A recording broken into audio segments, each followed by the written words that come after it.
Hi നമസ്കാരം, welcome on board.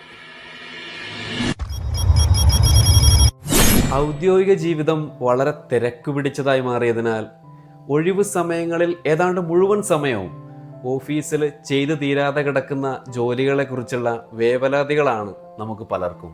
ജോലിയിലെ വേവലാതികളുമായി പൊരുതി നമുക്ക് ചിരിക്കാനും സ്നേഹിക്കാനും കുടുംബത്തോടൊപ്പം സന്തോഷം പങ്കിടാനുമുള്ള കഴിവുകളെല്ലാം നഷ്ടപ്പെട്ടുകൊണ്ടിരിക്കുകയാണ്. നമുക്കറിയാം, നമ്മൾ വേവലാതിപ്പെടുന്ന മിക്കവാറും കാര്യങ്ങളും ഒരിക്കലും നടക്കാൻ സാധ്യതയില്ലാത്ത കാര്യങ്ങളാണ്. എങ്കിലും പലരും നിത്യമായ വേവലാതിയിൽ നമ്മുടെ ജീവിതത്തിൻ്റെ നല്ല വർഷങ്ങൾ ചെലവാക്കി കളയുകയാണ്. ചിതയ്ക്കും ചിന്തയ്ക്കും വളരെയേറെ സാമ്യതയുണ്ട്. ഒന്ന് മരിച്ചതിനെ ദഹിപ്പിക്കുമ്പോൾ മറ്റേത് അധികമായ ജീവിതത്തെ ദഹിപ്പിക്കും.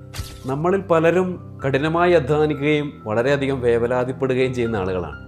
ഈ വേവലാതിയെ കീഴ്പ്പെടുത്തുന്നതിനായി ശ്രീ റോബിൻ ശർമ്മയുടെ who will cry when you dye എന്ന പുസ്തകത്തിൽ പറയുന്ന വളരെ ലളിതമായിട്ടുള്ളൊരു കാര്യമുണ്ട്. കാര്യം ഇതാണ്: നിങ്ങൾ വേവലാതിപ്പെടുന്നതിന് ഒരു പ്രത്യേക സമയം നിശ്ചയിക്കുക. അതിനെ വേവലാതിക്കുള്ള ഇടവേളകൾ എന്ന് വിളിക്കുക. ഈ വേവലാതിപ്പെടാനുള്ള സമയത്ത് നിങ്ങൾക്ക് നിങ്ങളുടെ പ്രശ്നങ്ങളിൽ കിടന്ന് കുഴഞ്ഞു മറിയുക, നിങ്ങൾക്ക് നിങ്ങളുടെ ബുദ്ധിമുട്ടുകളുടെ മേൽ അടയിരിക്കുക, എന്തും ചെയ്യാം. പക്ഷേ ആ സമയം അവസാനിച്ചു കഴിഞ്ഞാൽ നിങ്ങളുടെ പ്രശ്നങ്ങളെല്ലാം പുറകിൽ ഉപേക്ഷിച്ചുകൊണ്ട് ഒരു സ്വാഭാവിക ചുറ്റുപാടിൽ നടക്കാനിറങ്ങുക, അല്ലെങ്കിൽ പ്രചോദനാത്മകമായിട്ടുള്ള ഒരു പുസ്തകം വായിക്കുക, അല്ലെങ്കിൽ നമുക്ക് വളരെയധികം ഇഷ്ടമുള്ള അല്ലെങ്കിൽ നിങ്ങളെ വളരെയധികം സ്നേഹിക്കുന്നത് നിങ്ങൾ തോന്നുന്ന ആളുകളുമായിട്ട് സംസാരിക്കുക.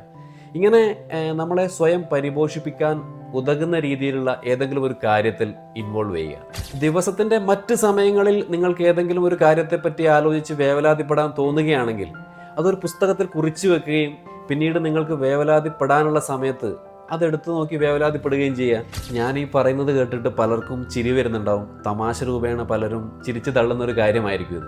പക്ഷേ ഈ പുസ്തകത്തിലൂടെ ശ്രീ റോബിൻ ശർമ്മ പറയുന്നത് ക്രമേണ നമുക്ക് ഈ ഒരു മെത്തേഡ് പരീക്ഷിക്കുന്നതിലൂടെ ക്രമേണ നമ്മൾ ഈ വേവലാതിപ്പെടാൻ എടുക്കുന്ന സമയം, വേവലാതിപ്പെടാൻ പ്രത്യേകമായി മാറ്റിവെക്കുന്ന സമയം കുറച്ചുകൊണ്ട് വരാൻ പറ്റുമെന്നും ഒടുവിൽ നമുക്ക് ആ ശീലം മുഴുവനായിട്ട് ഉപേക്ഷിക്കാൻ പറ്റും എന്നാണ് അദ്ദേഹം പറയുന്നത്. ശ്രീ റോബിൻ ശർമ്മ അദ്ദേഹം വളരെ പ്രശസ്തനായിട്ടുള്ള ഒരു ഇൻഫ്ലുവൻസറാണ്. അദ്ദേഹം യൂറോപ്പിലും US ഒക്കെ ആയിട്ട് ലക്ഷക്കണക്കിന് ഫോളോവേഴ്സുള്ള ഇൻഫ്ലുവൻസറാണ്.